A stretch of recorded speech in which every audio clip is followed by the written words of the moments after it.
Welcome. If you're a woman who has a sense that there's more out there for you, you're in the right place. I'm Whitney Baker, host of the Electric Ideas podcast. Somewhere along the line of work and kids, life carried on, but I lost track of my truth. I'm on a reflective journey, and that's what this podcast is all about. Each week, I interview a woman who is lighting her own path and offering others hope. Before our conversation ends, we'll share a reflective question for you to explore. Sometimes all we need is a jolt, a fresh idea, an aha moment that connects us to a sense of possibility. This, my friends, is what I call an electric idea. Welcome back to Electric Ideas. I'm your host, Whitney Baker. Today, I'm bringing you a replay of a fan favorite episode from a few years back, and one that was feeling especially relevant for me as we move through the last few weeks of summer and start to think about the shift into a new season. This interview with Dr. Sanderson is such a grounding reminder of how much our mindset and choices and small daily actions impact our overall happiness. With back-to-school routines and potentially fuller schedules and lots of transitions on the horizon, I thought this was a good time to revisit this wisdom. Dr. Sanderson is a psychologist. At the time of this recording, she was teaching at the university level, and she's also a writer. And this conversation focuses on her book called The Positive Shift: Mastering Mindset to Improve Happiness, Health, and Longevity. I know this conversation is going to both inspire you, make you think differently, but also motivate you to take accountability in cultivating your own happiness-oriented mindset. And before we jump in, I wanted to let you know that if you are a woman, especially a caregiver who's feeling a little scattered or like you'd like an opportunity to reground and recenter before the school year kicks off, I'd love for you to check out my self-guided program. It's called 5 Days to Less Stress, More Satisfaction. And it's just a really simple way to reconnect with yourself, clear some of that mental clutter, and find your footing again so that you can step into this season feeling a little bit more like yourself and a little bit more at ease. I think that the world is a better place when women have opportunities to shed some stress, connect to themselves, and remember themselves outside of the roles they play at home and work. But creating space for self-reflection and self-connection is not easy in our high-demand world. And I want this for everyone because I know when women are able to carve out this space for themselves, they're able to contribute at a higher level. They're able to show up as more present parents, and they're more energized in every room they walk into, and they're more likely to help us solve the problems and challenges of our world. I want this for everyone, and this is why I intentionally priced this program at a super no-brainer cost. You can find the link in my show notes. If you have any questions about the program or issues finding the link, you can message me on Instagram at @WhitneyWoman, and I will connect with you. All right, let's get into this conversation with Dr. Sanderson. Catherine, it's so nice to have you here today. Welcome to the show. Thank you so much for this invitation to talk. Absolutely. So I wanted to start off because I think it might give some of my listeners kind of a sense of okayness if you share, because I something you wrote early on in your book is that despite writing a book that has a large focus on happiness, you don't necessarily consider yourself to be in the disposed to happiness camp. So tell us about that and how that kind of contributed to you wanting to write this book. Yeah. So thanks for that question. I do think that in some ways that's the most important question because many people have the belief that, oh, here's an author, talking about happiness. Surely, she's one of the, as I describe, kittens and rainbows people. But I start my book with a story that happened maybe about 5 or 6 years ago. I was giving a talk on the science of happiness at a big financial services conference in which people, could go to see different speakers and a series of breakout sessions.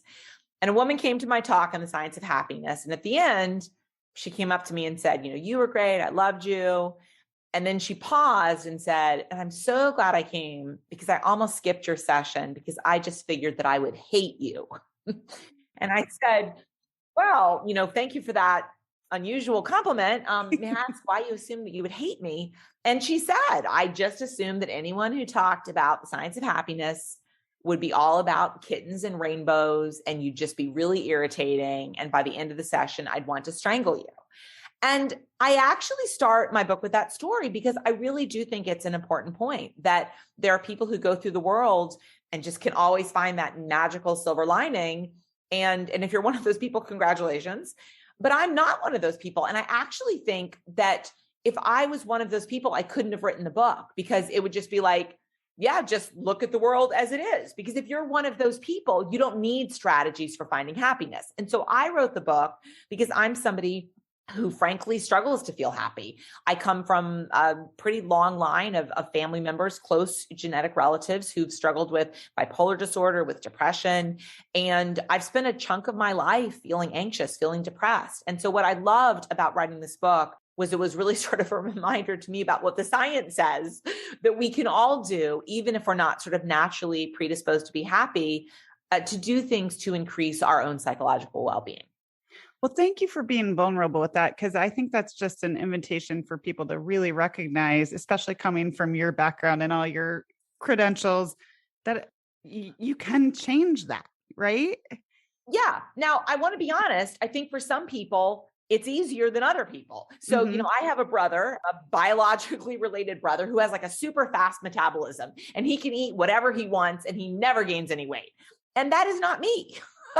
That for me, in order to, stay a healthy weight, I have to make a conscious effort to exercise and to, watch my diet and so on. And so what I think about the science of happiness is that for some people, it's easy.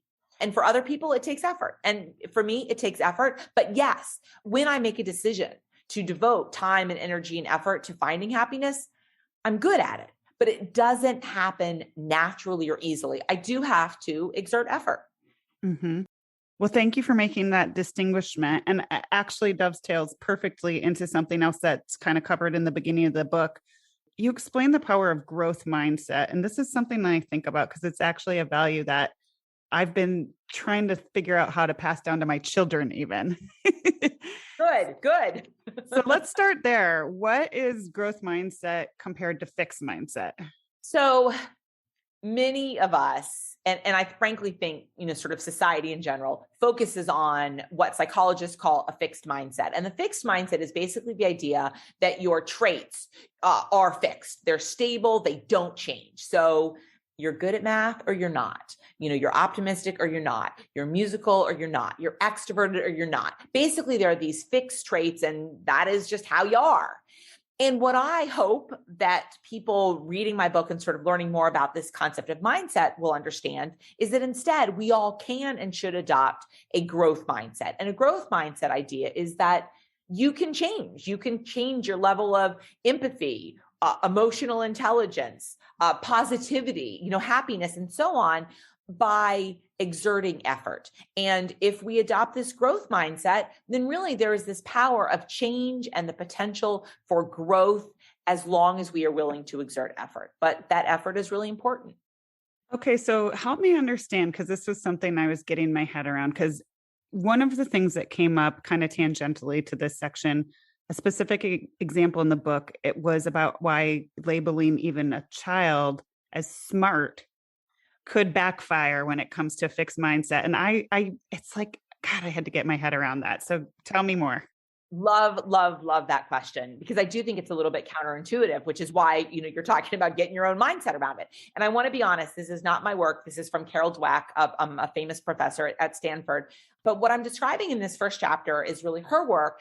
And the idea is that we think as parents, and I'm the mom of three, we think that as parents, telling your kid you're smart, that's a good thing. You're telling them like, you're smart, you're capable. But here's the challenge.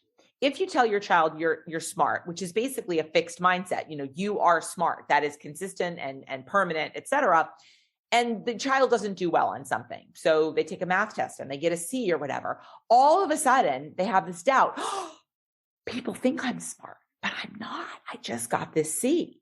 And then all of a sudden, it's actually very, very threatening because you've given them this label of you are smart. This is a fixed and stable identity. And gosh, if my mom or my teacher or my friend or my coach or whatever realizes that I'm not actually this thing that they thought, they're going to be really disappointed. Because again, if smart is a fixed mindset, then if it's wrong, so is dumb, or so is unathletic or unmusical or unempathetic or whatever. And that actually leads kids to exert less effort, because if they exert less effort and they don't do well, then they have an excuse. Oh, well, I didn't try. That's why I didn't do well.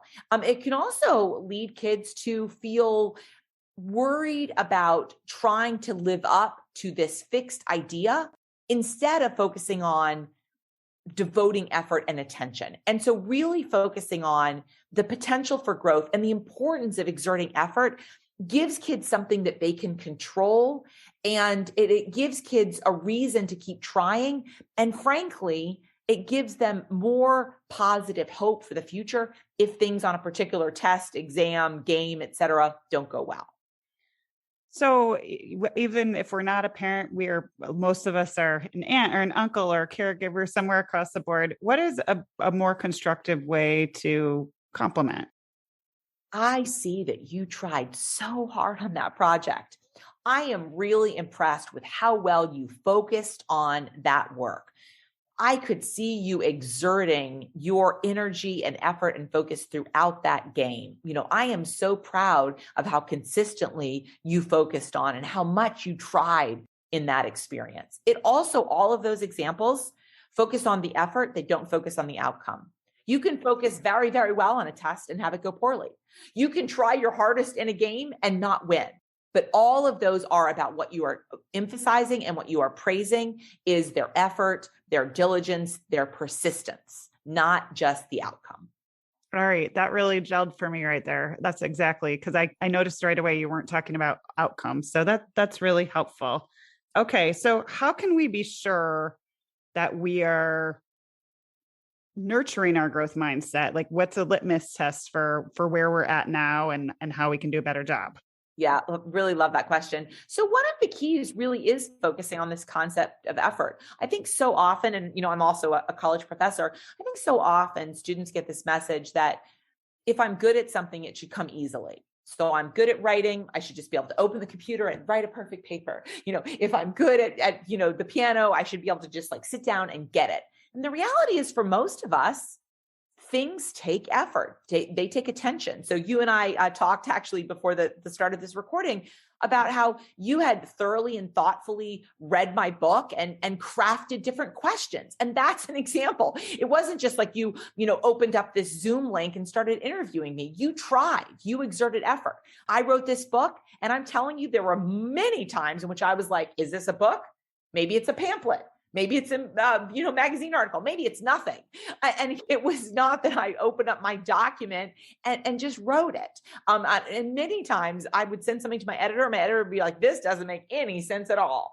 And again, having the idea that when you work on something, what's really important is not how quickly you did it, how easily you did it. What's really important is how much effort you spent in terms of making it better and exerting that continual effort. And so that's something that I think we all need to be mindful of, that there are lots of things that don't come easily. And we can look at the final outcome of, I wrote this book. What you don't recognize is that this book was a very much of a work in progress, and it was horrible in many, many different stages of it. And you're only seeing the final outcome. Mm-hmm. And I think a lot of people are afraid to do anything they don't know how to do because of failure. They can't control, that would be my example of that mindset, the opposite. Yeah. Well, absolutely. And it's funny because when I'm giving my students papers, I comment, pretty extensively on their papers, could be better, could be better. And one of them at some point said, sometimes it's kind of discouraging because you're giving me all these things. And, I thought I was a good writer. And I'm like, I'm going to open up the document that my editor just sent me. And like, I have a PhD and like, let me tell you, like how many comments, you can't even see like my words because she's scribbled so much. And so again, I think for all of us thinking about this as a process that, we can get better at everything. And it really is about thinking about where we can go, not what we've done, but where we can go. Okay. So another part of the mindset, which is, I think you're in a unique place because you do teach in a college setting. Something that stood out to me is mindset when it comes to stress and our ability to reframe situations like test taking or speaking in front of a crowd. So tell us about shifting that a little bit. Yeah, that's, I think some of the most interesting and exciting work, that we very much have a belief in our society that stress is bad, right? Stress is debilitating. It's bad for your health. You should avoid it, et cetera. And instead, what I want people to do is to reframe the idea of stress, that when you are stressed, you're feeling energized, you're feeling excited, you're feeling alive because you're being pushed to do new things that you're not particularly good at. And reframing how we think about stress has actually been shown in empirical research to lead to lower levels of anxiety and depression, and also better work performance. So we think about stress as being such a negative, but we can in fact adopt a new, more positive mindset about stress and experience psychological benefits and professional benefits. So to me, this is one of the most important and sort of tangible benefits from work on psychology that we can all use. Yeah. And in my own practice, sometimes if I'm feeling a little anxious about something big, sometimes I'll try to reframe it in my mind and just be like, oh, I'm feeling really excited about this. And just try to, that's my shift. Perfect example. That's a perfect example. And it's frankly what high level athletes do, right? It's like what Olympic athletes do. Instead of being like, oh, I'm really nervous, they're like, I'm really energized, right? I'm going to take this excitement and I'm going to go out and, skate or swim or run or, whatever, my best. It's really a technique that's adopted from sports psychology initially. Oh, that's interesting. Well, one of the examples in the book that stood out for me, and maybe you can speak to a little bit, was when, there was, and in college, I was not a test taker. I wish I had your book then. I really, as do I. But I remember reading about this, there was like a change of what they were calling test taking day, and there was balloons and streamers and treats and all this stuff. So tell us about how that shifted things.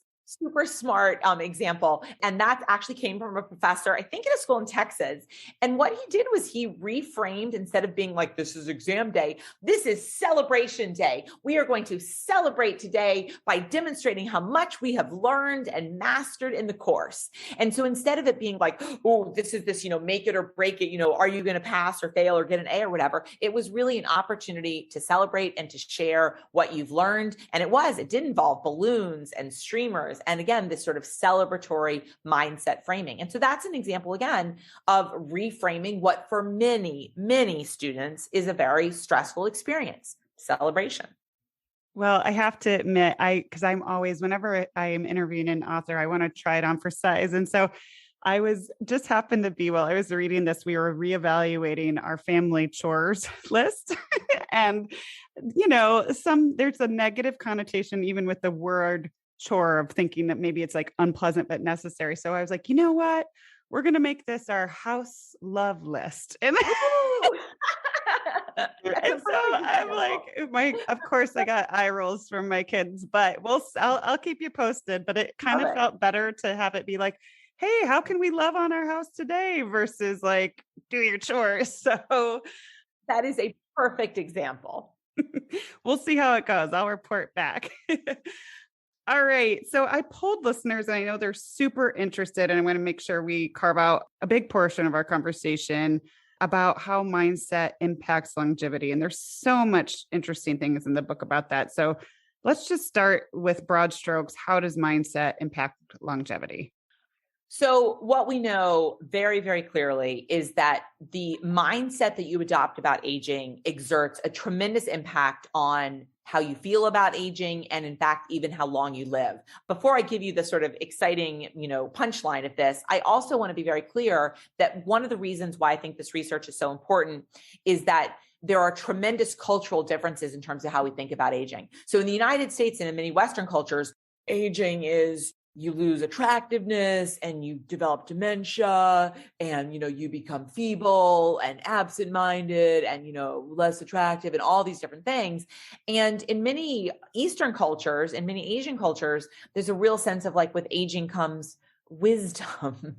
And, these are people that we should really look to as experience. And so what I like to point out in terms of that is that is actually a perfect illustration of how mindset about aging is not a function of biological change with age. The mindset that we have about aging is very much about cultural norms. But let me tell you what I think is the most interesting and exciting finding.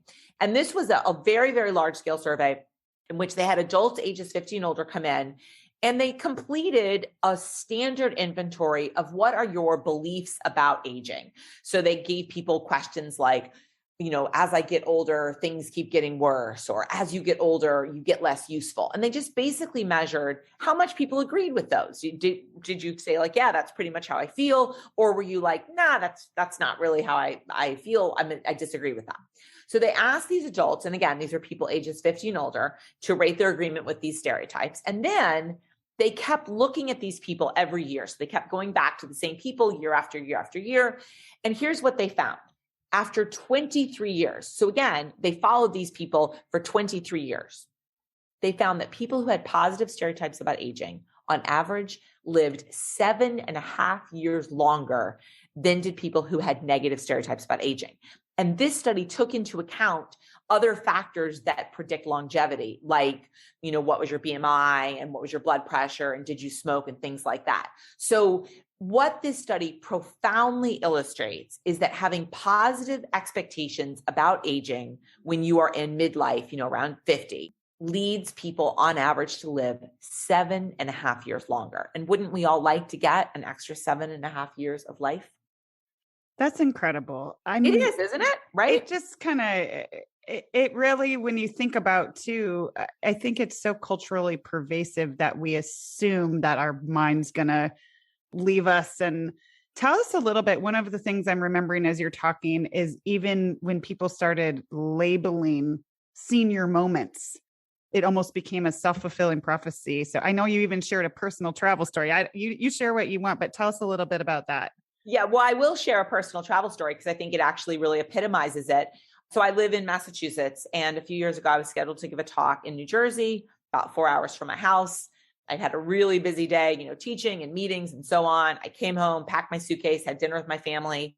And then finally at 9 p.m., a little bit too late, I got in the car to drive to New Jersey to give my talk. And again, since I was leaving at 9 p.m. and it was 4 hours drive, I was just going to go crash at the hotel. So I wore, to do the drive, a ratty t-shirt and like running shoes and sweatpants. So at 11 p.m., I'm on the Tappan Zee Bridge for people who are in the Northeast. I get a call from my husband, and my husband says, "Do you know that your suitcase is on the bed?" And I was like, no, I did not know that. I'm going to call and figure out what is open in Princeton before 9 a.m. when I have to give this talk. And he's like, yeah, I'll get right on that. And he calls back in like 10 minutes and he goes, well, there is something. And it is Walmart. So not even Target, but Walmart, is open at 6 a.m. or something. So I go to my hotel, I check in, I get a wake up call for 6. I sleep in my ratty, t-shirt and sweatpants. I drive myself to Walmart at 6 a.m. in my ratty t-shirt and sweatpants. And I buy an outfit from the Miley Cyrus collection, and which I used to deliver my talk.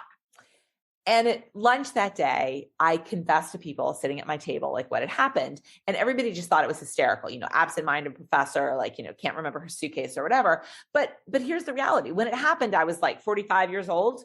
If I had been 60 or 70, what would everybody have said? Senior moment, right? 100% people would have been like, senior moment. And here's the reality. When you start thinking, this is a senior moment, or when you give adults an article to read about senior moments or memory decay with age, it actually leads to impairment on memory tests. And so what we know is that triggering people, reminding people, telling people about the so-called memory decay that happens with age, which is actually not very common at all and does not really happen for most adults, certainly not, with any prevalence until, well into your 80s or beyond.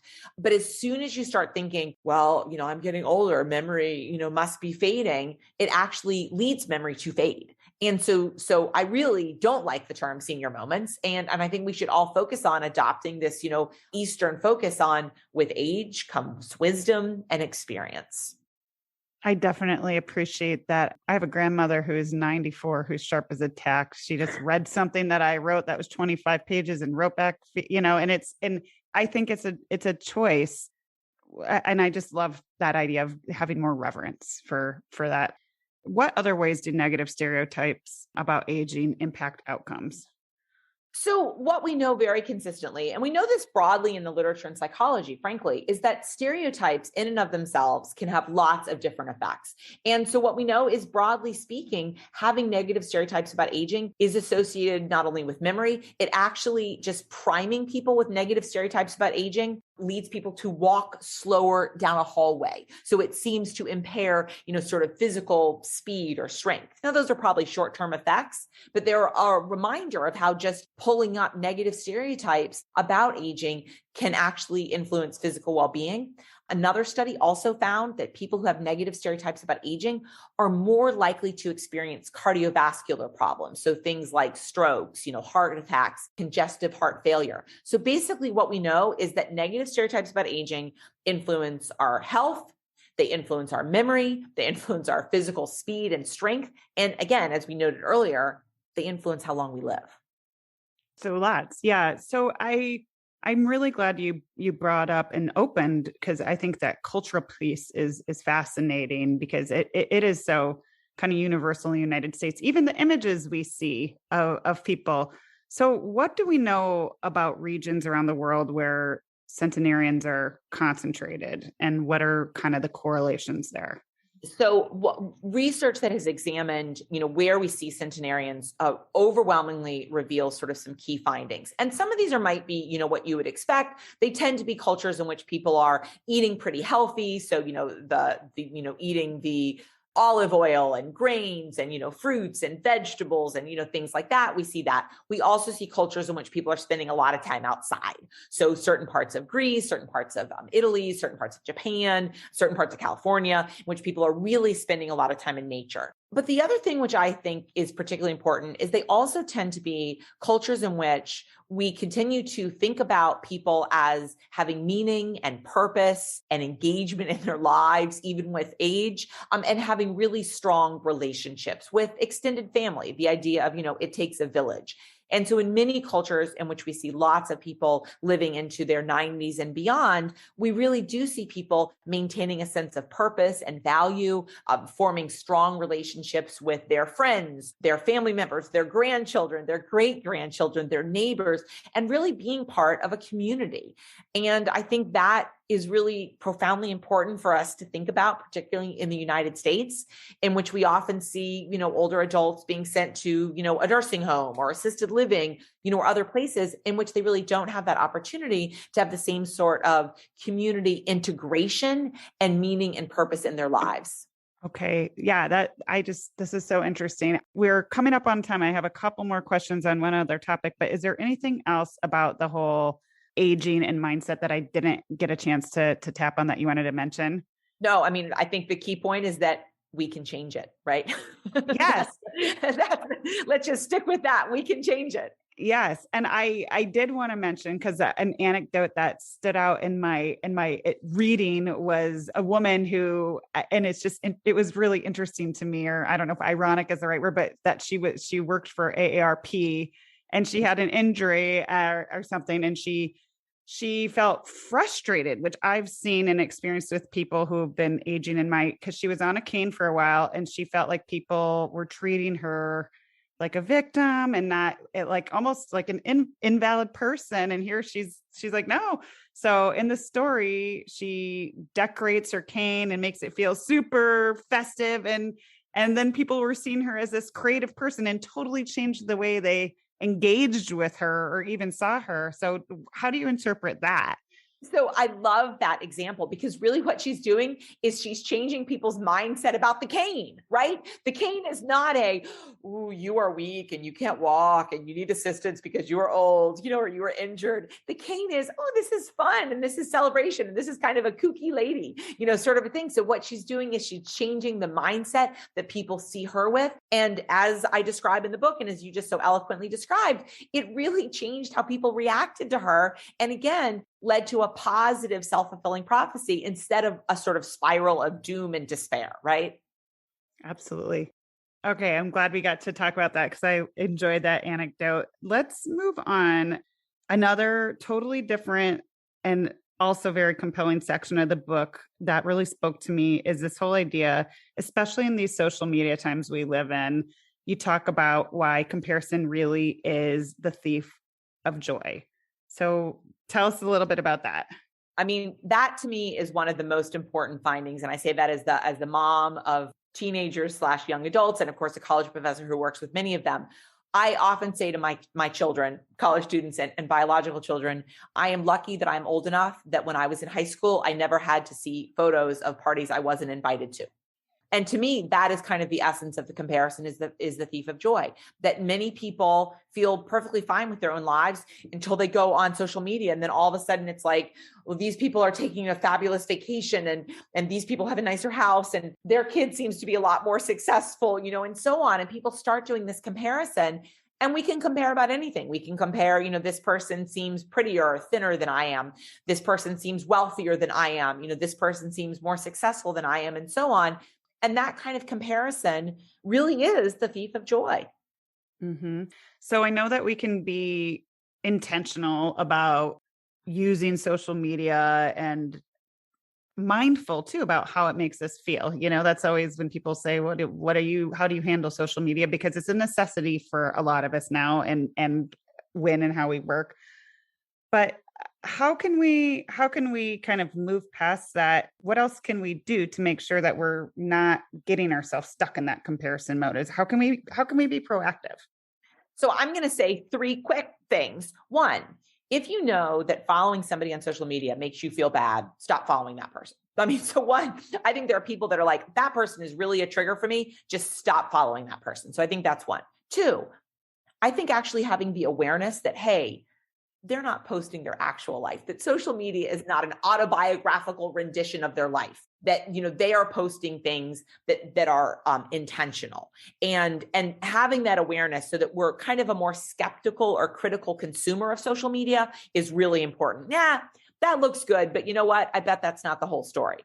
3, I also think that it's really important for each of us to try to take steps to be authentic on social media. And I'll tell one brief story that feels particularly timely these days. My mom died just about 18 years ago now. And for many years, being on social media on Mother's Day was just heartbreaking to me because I would see all these people, here I am at brunch with my mom, best mom ever. And I would just feel so sad and missing my mom so much. And it was really horrible. And then I started doing something different. On Mother's Day, I would post a picture of me and my mom, and I would say, today is really hard for me because I am really sad and I am really missing my mom today. And so I would just put out there that I was sad.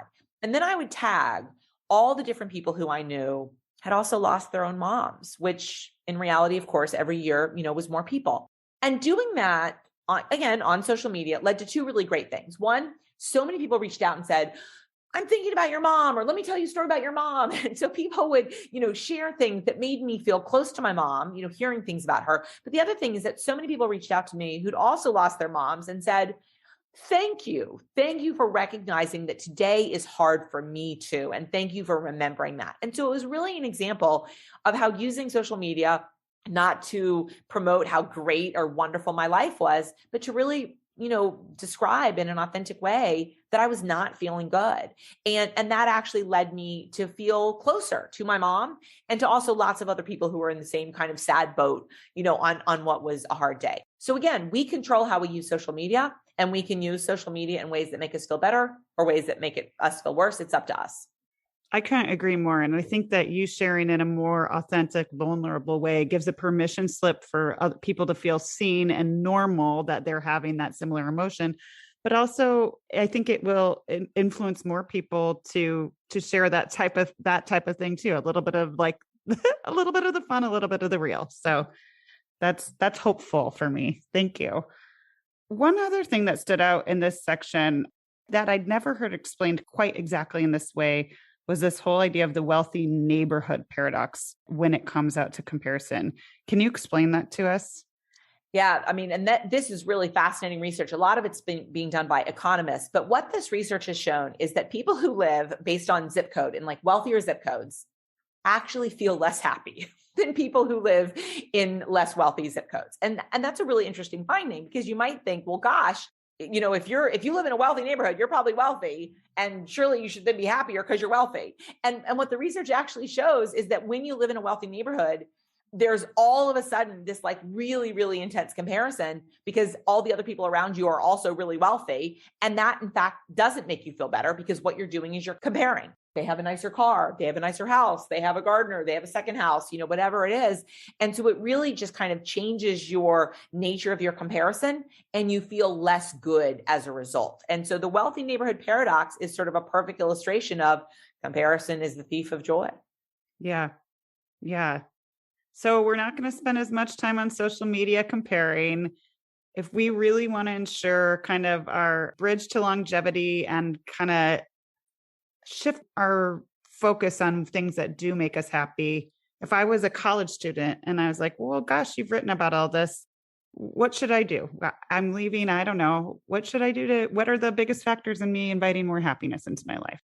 So, and I want to start by saying it's actually not one size fits all. And I say that because I think it's really important for people to recognize that what makes you happy may not make your neighbor happy or your friend happy or your sister happy or your child happy or whatever. So sometimes I'll give, a talk on happiness or someone will read my book and they'll say, well, I don't like to meditate. And I'm like, then don't meditate, So happiness is not one size fits all. That being said, I'm going to give you three because there are three that the empirical research is just super strong in. And so many of these work for people. One, spending time in nature, getting outside. And it can be physically getting outside. It can be, hiking or, camping or going to a beach, but it can be walking through a park in the middle of an urban setting. It can be looking at nature through a window. It can be having indoor plants. It can be listening to sounds of, the rain or birds chirping or whatever, oceans crashing. Nature is consistently associated with better happiness, lower blood pressure, better sense of well-being. Two, giving. And what I love about this one is anything counts. Volunteering, donating to charity, donating blood. Research consistently shows across every different measure that we've studied that giving makes people feel good. There's fascinating research looking at fMRI data, so patterns of brain activation, showing that just thinking about giving a gift to a friend activates a part of the brain that processes rewarding experiences. The exact same part of the brain that is activated when you eat chocolate. So again, giving anything, again, time, money, random acts of kindness, any of that, super good. Three, relationships. Relationships are the single best predictor of our happiness. And the key about relationships is it doesn't matter the label on the relationship. It can be with a friend, a romantic partner, a family member, a colleague, a neighbor. It doesn't matter who the relationship is with. What matters is that it's high in quality, that you can be intimate and vulnerable and your real self. And that's what really leads to consistent happiness. It's not about having a giant social network. It's choosing basically quality over quantity, and good relationships, the single best predictor of our happiness. Thank you. I know that'll inspire people to kind of retune and refocus. So I really appreciate that. We're heading up against time, but I want to make sure to end. It seems only appropriate to end on a happy note. So can you share us real quickly what the latest statistics are about how happiness actually is contagious? Because maybe this will also encourage people to get to know their neighbor better. No, well, I'll tell you right now, one of the reasons in which I'm happy to have this conversation with you is that we all benefit from more happiness in the world.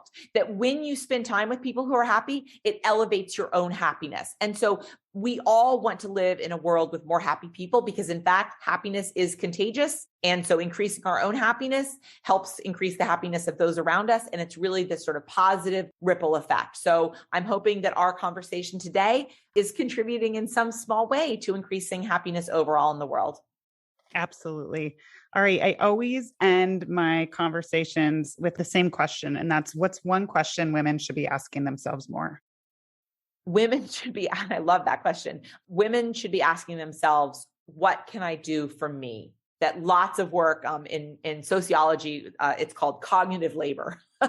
Lots of work has shown that women tend to take on huge amounts of cognitive labor. So they are basically thinking about how they can do things for other people, their spouses, their friends, their children, and so on, their colleagues. So I like to have women focus on what can they do that is self-care for them. I like that. I like that a lot. All right. This was a wonderful conversation. I know people are going to be wanting to follow you. So where can we find you? So I am on Instagram at Sanderson Speaking, and I'm on Twitter at Sanderson Speaks. Okay. Wonderful. Thank you so much. Thank you so much for the invitation to talk. It's made me happy. Oh, it's made me happy too. Have a great day. Take care. I'm so glad you joined me today. If you're looking for more, feel free to connect with me on Instagram at @WhitneyWoman. And if you enjoyed the show, I invite you to support me by leaving a review or sharing it with a friend. Hope you have an inspired day.